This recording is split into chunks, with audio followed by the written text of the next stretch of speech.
Well, good morning, good afternoon, good evening, good night, and welcome to this episode of Conversations Between Glo and God. My name is Gloria Cotton. I like to be called Glo, and the name of this episode is Welcome in the Adventure of 2026, the year 2026. Oh my goodness, 2025 has been interesting, hasn't it? You know what? It's gotten us ready for 2026. Um, it has removed some of the, if you allow, remove some of the shackles that were holding you back that you may not have known in 2025. I remember when Barack Obama was running for president the very first time, and I saw a bunch of ugly stuff happening in our nation. And I said to God, Yo, God, let me holler at you for a minute. What is the purpose of all this ugly stuff happening now? And God said to me, It's so that all the dis-ease, the dis-ease will percolate to the top and you can see what needs to be healed. And so I said, all right, that makes sense to me. So here we are, um, still and again, with this opportunity before us.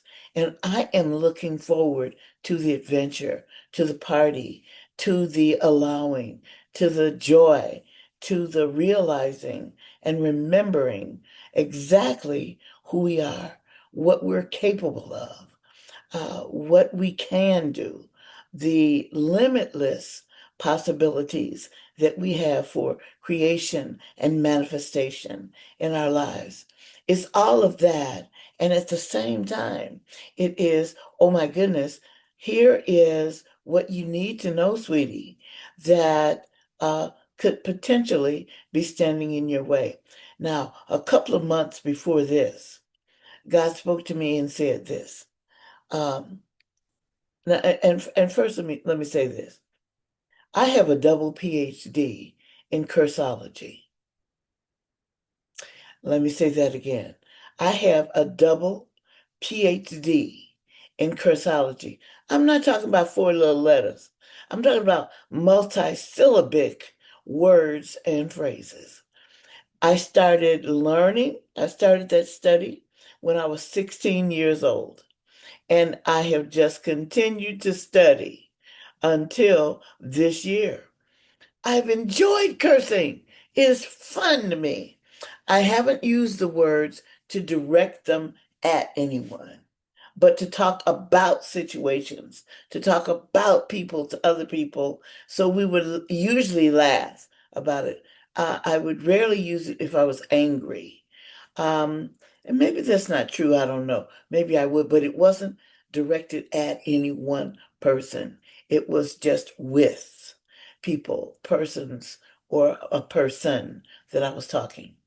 So here I was sitting at my computer doing some work, minding my own business, and I heard the voice of God say, Stop cursing. I said, what?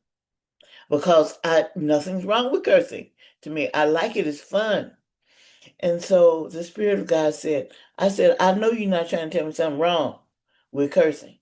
No, it's nothing wrong with cursing, but it is the energy of it that you attract that gets in your way, that distracts you, that keeps you from manifesting the covenant that you have with yourself and with me in the perfect will and timing.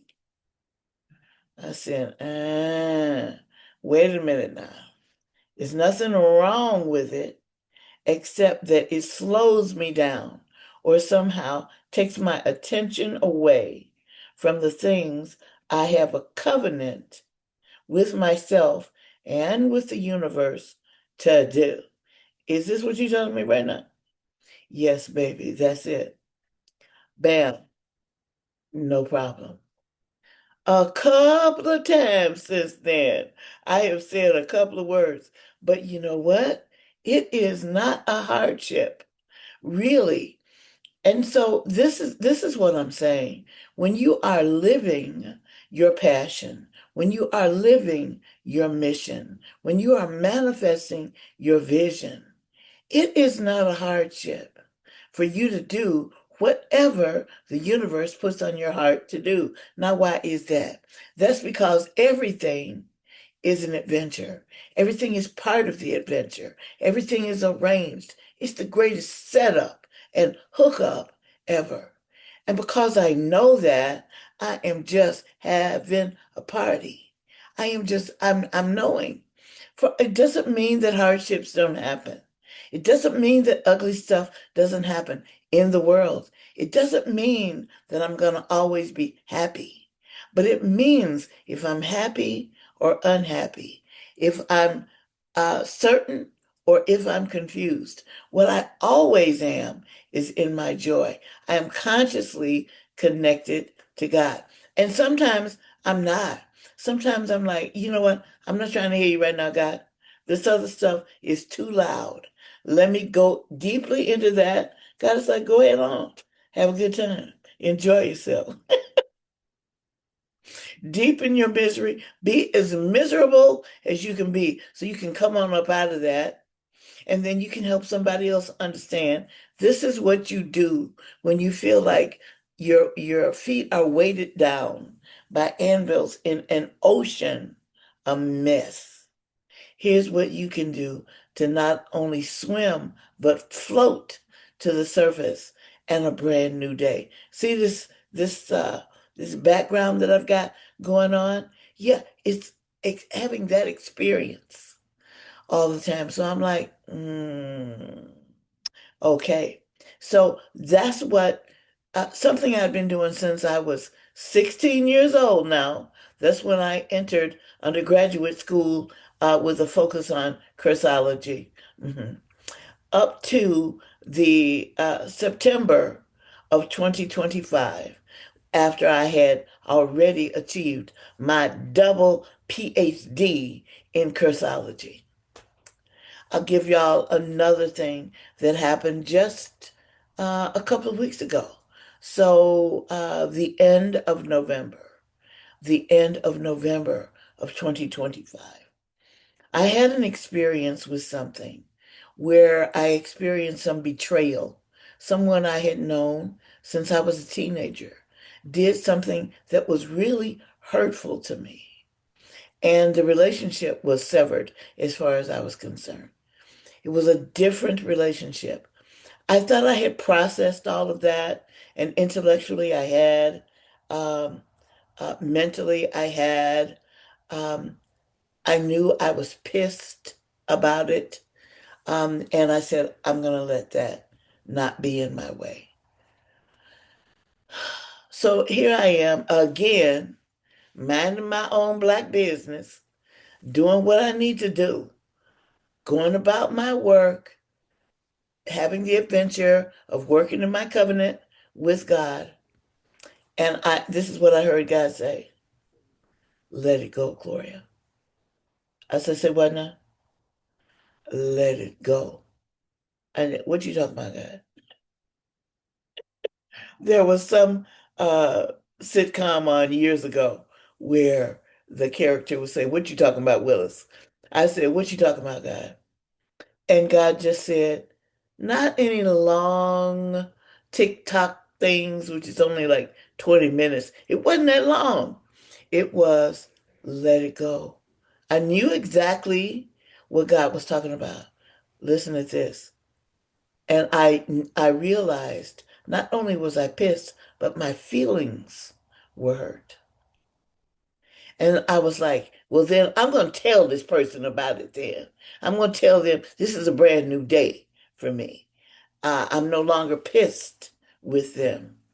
And then it was just listening until I quickly got to, you know what, telling them about it is still me hanging on to part of it. So I could let them know how magnanimous I was being. You know what? That is so human. That is all about my humanness, which I embrace and love, and is so delicious. See, I'm not denying any of that. And in 2026, let's stop pretending that things don't hurt us, are not confusing, that they don't piss us off, that they don't make us happy, that they don't influence our being unhappy. Let's stop pretending. Because all of that energy that we use to pretend, all of that we can be using to manifest the real perfection. So let's look at our quote unquote imperfections through the eyes of love, with love, from the perspective of the divine. Because I guarantee you, God is not looking at that and saying and judging us, but we judge ourselves and other people. Time out for that stuff. And I'll be doing things in 2026 to help us do that. But right now, this is just a short preview of coming attractions. Okay. Not a trailer, just a verbal preview of coming attractions. So, I was like, okay, you know what? I really don't. This is not about speaking with the person. This is about me having a party and realizing I have let that go. So again, it was let it go. Wait a moment. So you can heal and be free. Wait a minute. Let it go, Gloria. So you can heal and be free. To do what? To manifest and live the covenant you have with yourself and with me. Bada bing, bada boom, baby. I'm like, oh my goodness. Is this not delicious? I need a napkin just to dab my mouth. That is so scrumptious. This is my gift that I'm giving to you, that the universe has given to me, that I'm sharing with you. It is to let you know what we're going to be working on next year, what I'm going to be bringing to you, uh, some how-tos, some practical, pragmatic stuff. Y'all know this is how I roll. It's not just the information. It's not just the theory. It's not the philosophy. I am a pragmatic kind of person. Those are the things that I get. Now, when God made me, God knew this was the hookup I was going to need. Because everything I've needed to fulfill and manifest my covenant has already been provided. This is why I love God. Who wouldn't? Setting you up for success in ways, baby, like you cannot imagine. So stay tuned for stuff that's coming. It's coming. You can toddle on over to my website, which is in the works. It's gonna be truly launched in January of 2026, where all these things that I'm talking about are gonna be available. But I'm gonna be using TikTok and Instagram and all this other stuff. Because you know what? All these resources that I will use as instructed, they're created for such a time as this, for us to do our work. It doesn't mean that they're going to replace me. It doesn't mean that it's going to replace God. They are tools that are given to us. Just like my car, I love her. Sexy baby as she can be. Doesn't replace me. It is something that I use and have fun with in order to do what I need to do. That's what tools and resources are for. So let's enjoy our existence. Let's not be bogged down by any of the ugliness. Let's not get lost in the darkness of what's around us, but let's focus on the brilliance of what's around us, what's within us, what we are bringing forth. See y'all on the other side of 2026. All right. Bye bye. Happy trails. You know there's a hug what in your future if you want one.